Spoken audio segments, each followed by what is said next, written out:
Greetings, dear ones. I'm Kryon of Magnetic Service. This is a continuation, really, of a channel given before about light and dark on this planet. The ancestors of the area are still here. They're always here. There are some areas on the planet that are barren. And although this would be desert, there is so much life here in the way of the esoterics and the ancestors and what has happened, honoring thousands of years of life, of living by the ancient ones on this land. And so there is ancestry that is alive and well and listening here, even as I speak. For those who have just found this channel, it is the second channel of this meeting and the ending channel of the day. We find ourselves in Santa Fe, New Mexico, in the United States. Light and dark are metaphors. And they truly are metaphors of different kinds of consciousness that humans develop. It's not about other entities. It's not about demons and gods. It's about humans. And the theme of Kryon for all of these years has been to get ready for a shift of the balance between light and dark.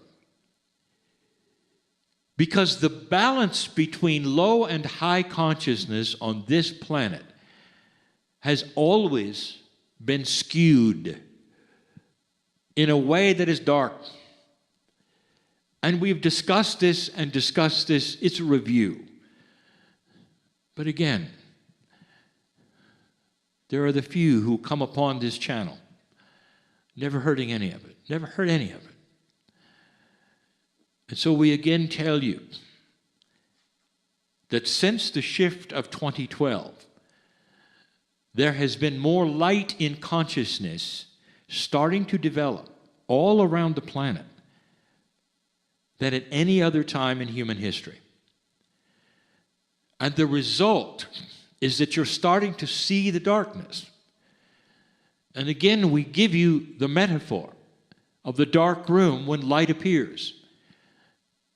When light appears in any way, in a darkened room, from any direction, the entire room is affected slightly. And humans that have been flailing in the dark, afraid of one another, competing for resources, suddenly see one another in a different way. They see they're all the same. They see the resources they never saw. They start cooperating. Inventions occur. That is just a little light. And the balance between then the light and the dark, the metaphor of consciousness, begins to change.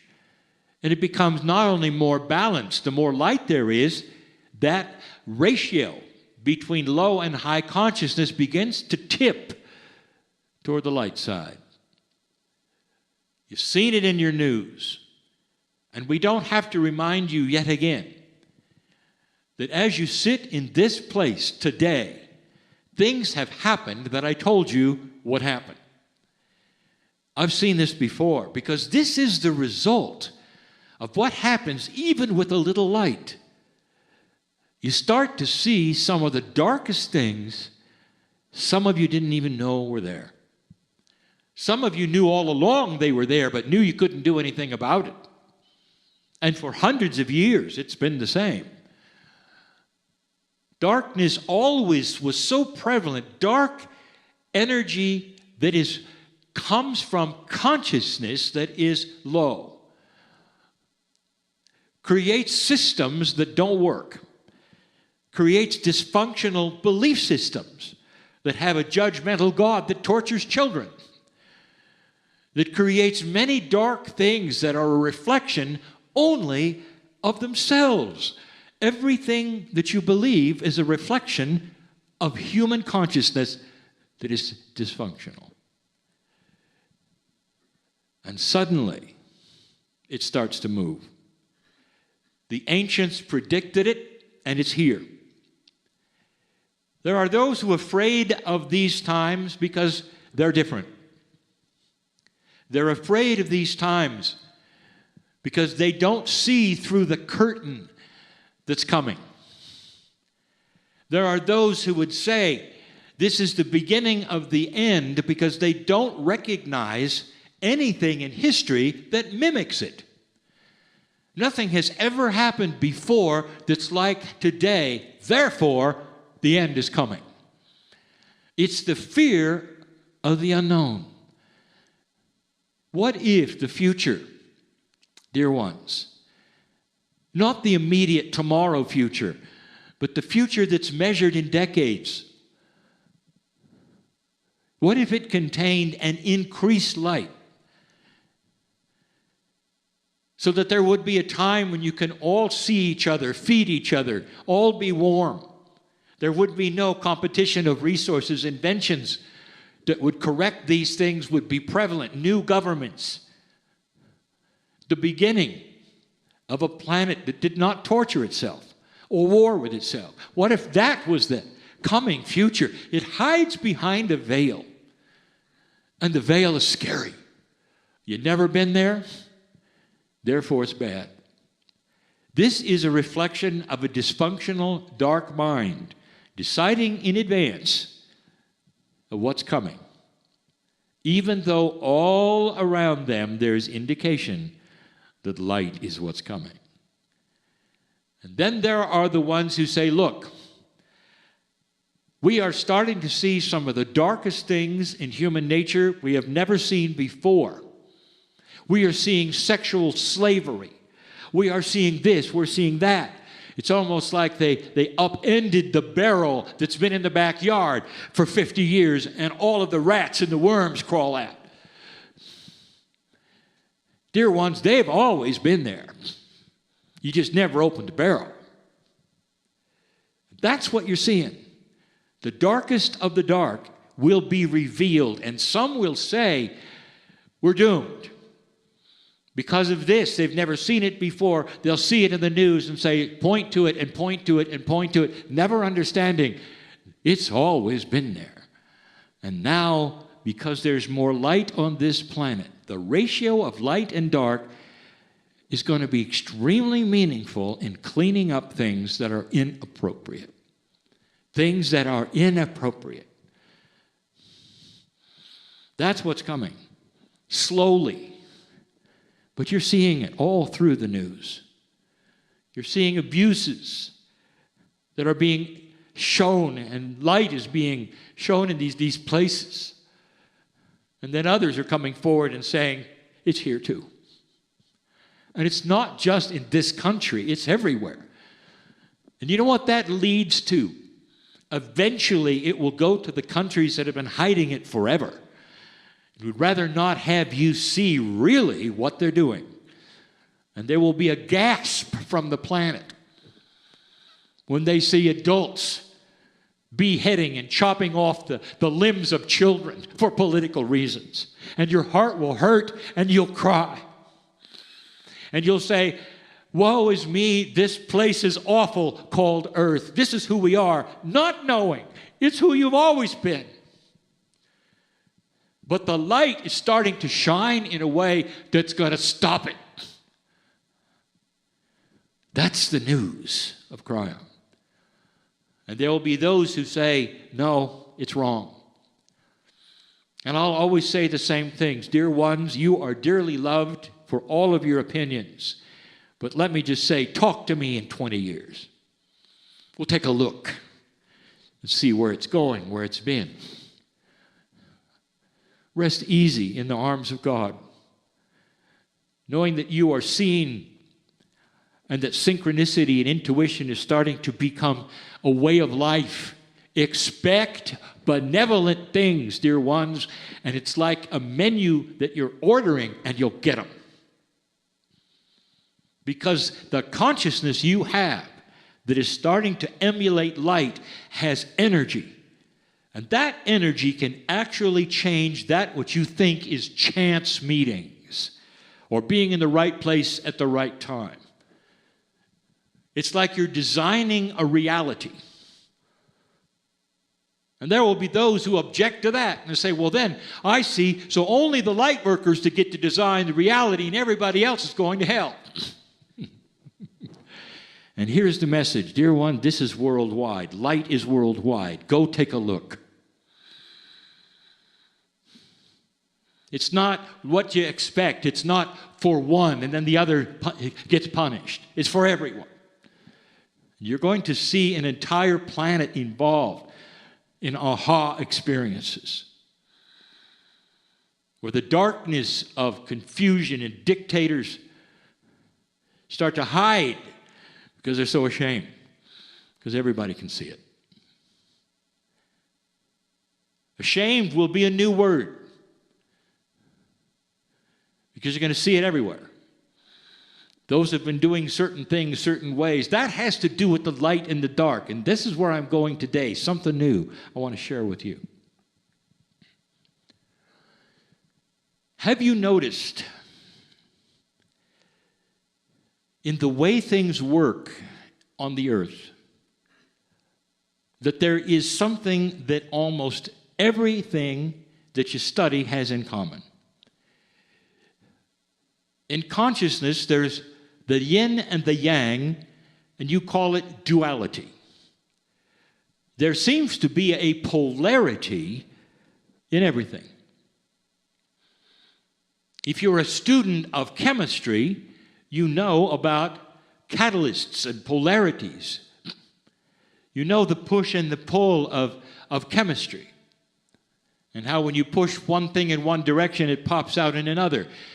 That is the rules. If you're a physicist, you really know it, because every single rule of physics that you know at this point has a strong and weak force. Everything is polarized. That's the way things work.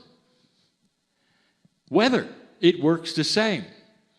All over the planet, one thing moves in one direction, pushes it someplace else. There is a polarization of energy.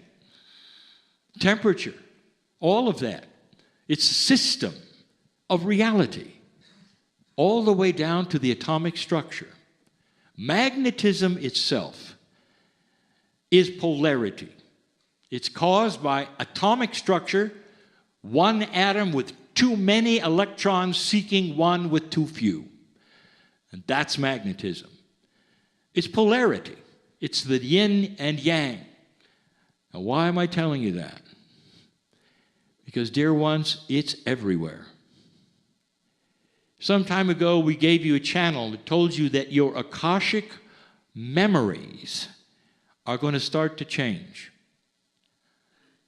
That in an older energy that was darker with consciousness, that you tended to remember the dark things. And that in your Akash, you would have things that might have happened in past lifetimes. But the energy would always be negative. You don't wake up in the middle of the night because you had a good experience in your Akash. You wake up because you had a bad one.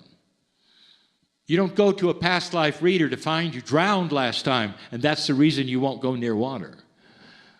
This is why you go. You don't go to a past life reader because you found something magnificent and you want to know more. And we told you that's changing. That you're going to start having visions and dreams of yourself, and you're going to start remembering joy. The most beautiful things that ever happened, the birth of children, and you're going to wake up with light around you, sobbing in joy. Some of you will go to psychologists saying, "What's wrong with me? I'm too happy."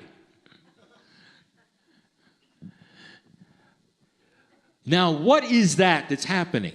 It's a reflection of a polarity that starts to change.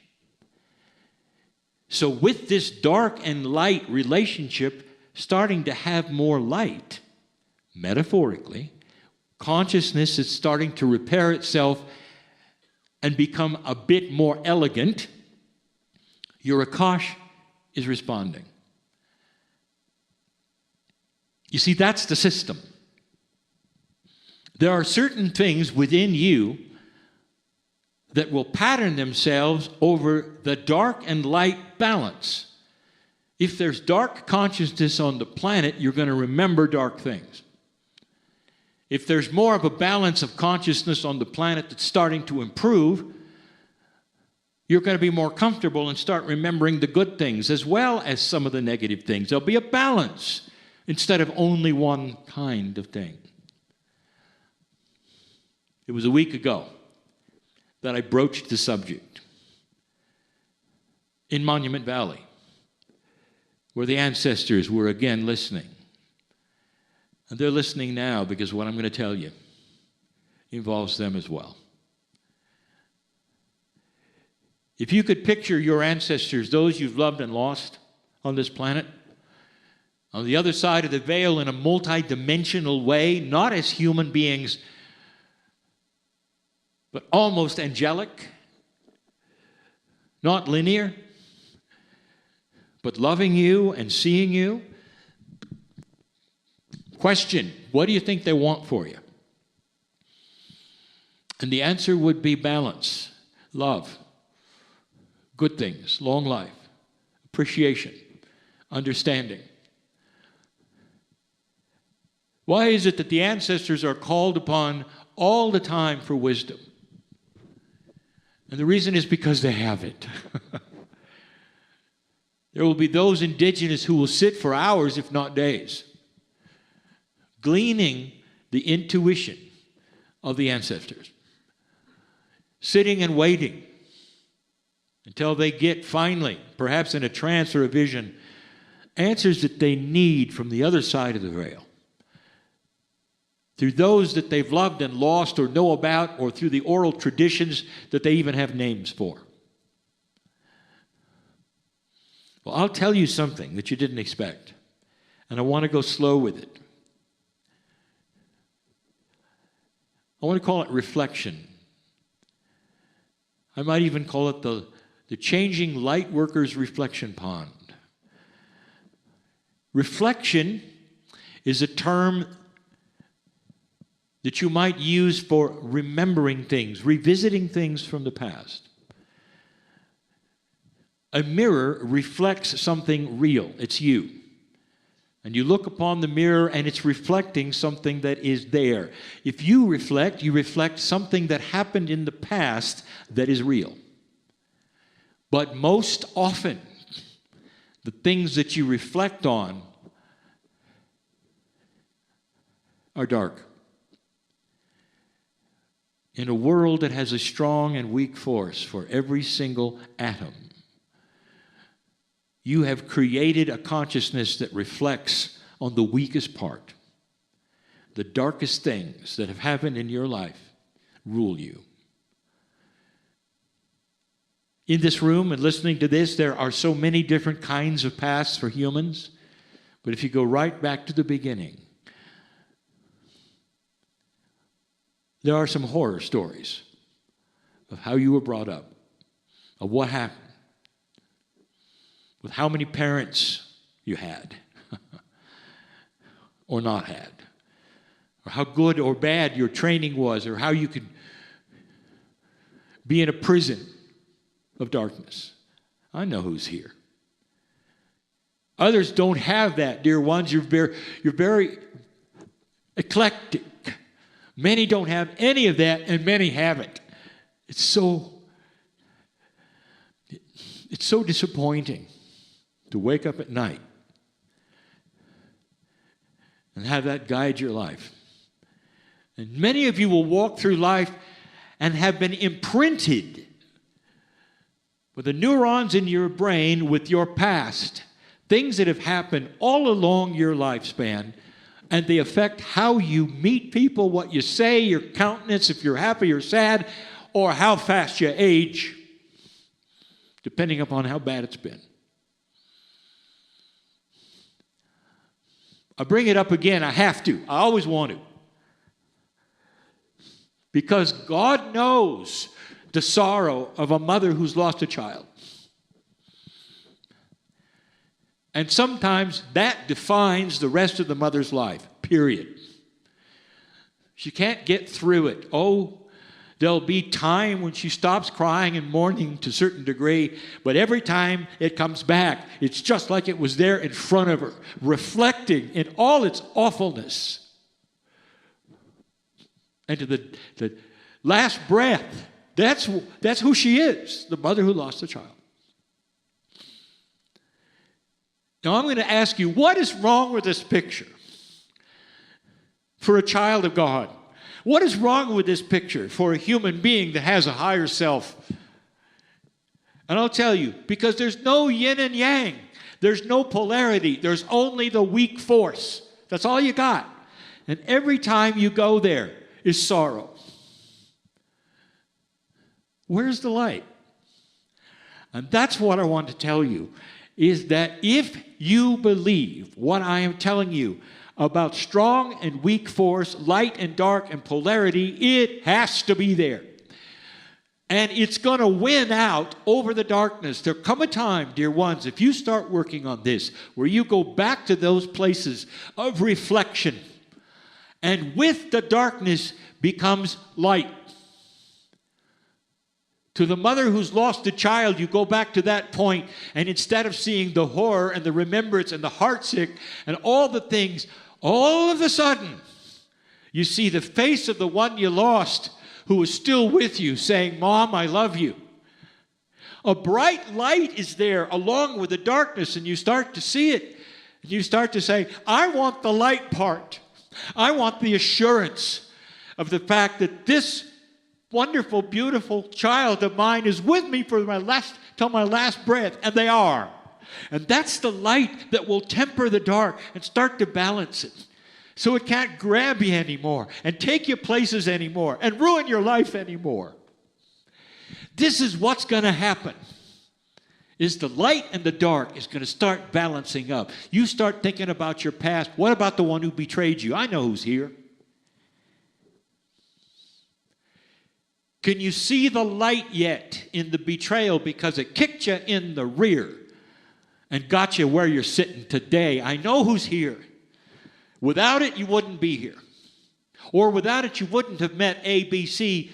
Call it what it is.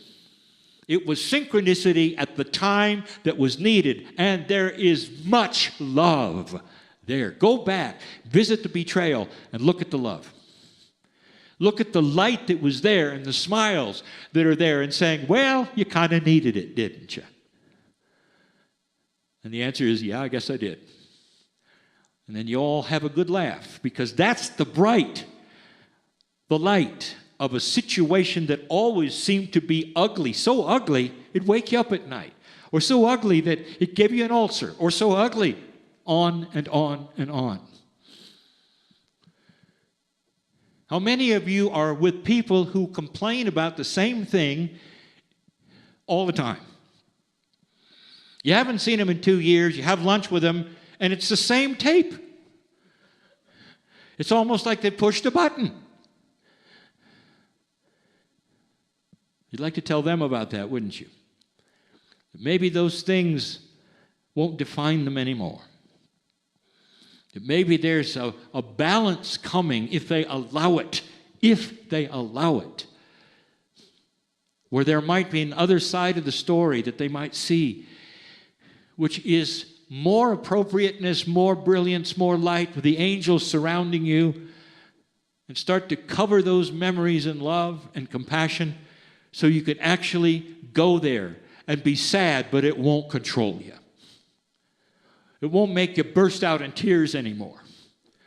And you can see that it's different than it was before, because you are becoming a balanced light worker in the pond of reflection.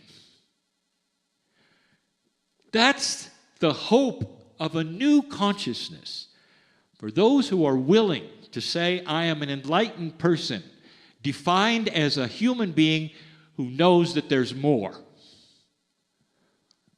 That could even be a scientist, a human being who has not made up their minds they know everything. There has to be more. And they're not being confused with the fact they can't minutiae it or understand it. But they can use it. All of you here and listening to my voice can use what I gave you today. When you revisit those things, you're going to start seeing they don't have the sting that they used to. Because the light is starting to show and give you a whole different perspective. Oh, the event is the event. But the angels were holding your hand even then. And they want to do it right now yet again and say, things are not always as they seem. Everyone you've loved and lost is still with you in a very precious way if you look. And the love is the love, and you hadn't lost it till your last breath. It's what you have to give your children as well. If you tell them now, it'll help. That's the system in its benevolence and its beauty and its joy. Because light is starting to win. Slowly. Starting to win. Slowly. Not fast enough for you. But you got plenty of time, dear ones. And a lot of lives to come. To enjoy a planet that's starting to lift itself up to a place that you will be proud of someday and want to be in. I celebrate that time. I've seen it before. It's coming. That's the legacy of Kryon.